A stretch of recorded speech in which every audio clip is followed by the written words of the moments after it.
Снова сидим без света, поэтому записываем видео просто в домашней кухне возле окна, чтобы было хоть какое-то освещение.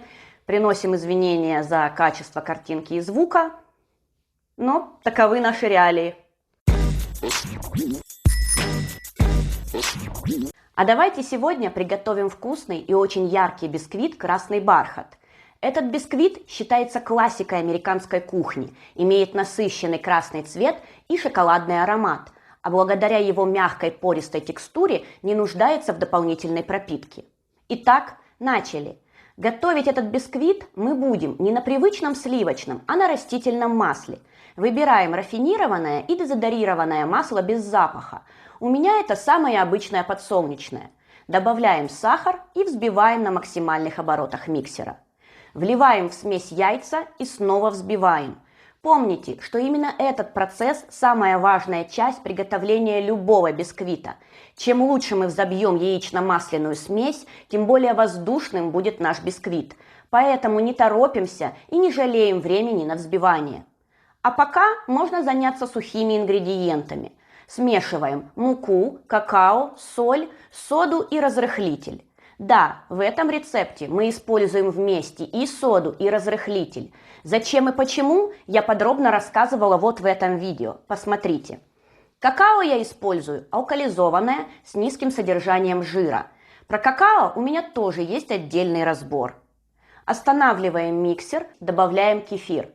В оригинале лучше, конечно, использовать пахту, но можно и ряженку, белый йогурт без добавок или, как в моем случае, жирный кефир. И теперь главный волшебный ингредиент – красный краситель. Много красного красителя, прям действительно много. На такую порцию у нас уйдет 9 грамм. Сразу отвечу на возможные возражения. Нет, пищевые красители не вредны для здоровья, если, конечно, вы не собираетесь их пить. Если вы хотите получить насыщенный цвет, как на картинках из интернета, то красителя нужно много. Но и для фото из журналов вам все равно придется еще и фотошоп дополнительно освоить. Природные красители, как то сок свеклы или сублимированные ягоды, не дадут вам такого насыщенного и яркого цвета. Единственный совет – это выбирать качественные красители с высоким уровнем пигмента. К красному я обычно добавляю небольшое количество розового красителя. Это не дает цвету при выпечке уйти в бордовый или коричневый. А теперь все просто смешиваем на средней скорости или даже чуть ниже. Наша задача не взбивать, а именно перемешать.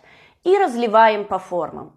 Я использую 4 кольца, 2 диаметром 14 см и 2 диаметром 16 см. Обязательно поставьте лайк внизу, и если вы еще не с нами, то нажмите на колокольчик. Также в описании будет ссылочка на наш Patreon. Подписываясь, вы поддерживаете нас и нашу работу, а в качестве бонуса получаете возможность участвовать в жизни канала, выбирать темы будущих роликов, смотреть их раньше других, а также задавать свои вопросы и получать подарки. Выпекаем при температуре 170 градусов 20-25 минут. И вот тут еще один важный момент.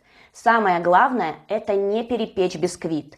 Уже через 15 минут начинайте проверять его на готовность шпажкой и выключайте духовку сразу, как она начнет выходить сухой.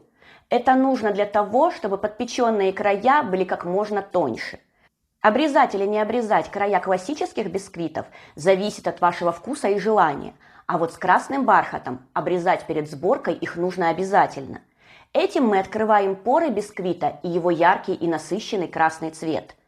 Очень эффектно из этого бисквита смотрятся торты, собранные в стиле nude cake, голый торт. Даем полностью остыть, тщательно заворачиваем в пищевую пленку и убираем в холодильник часов на 8-10. После выстойки можем приступать к сборке.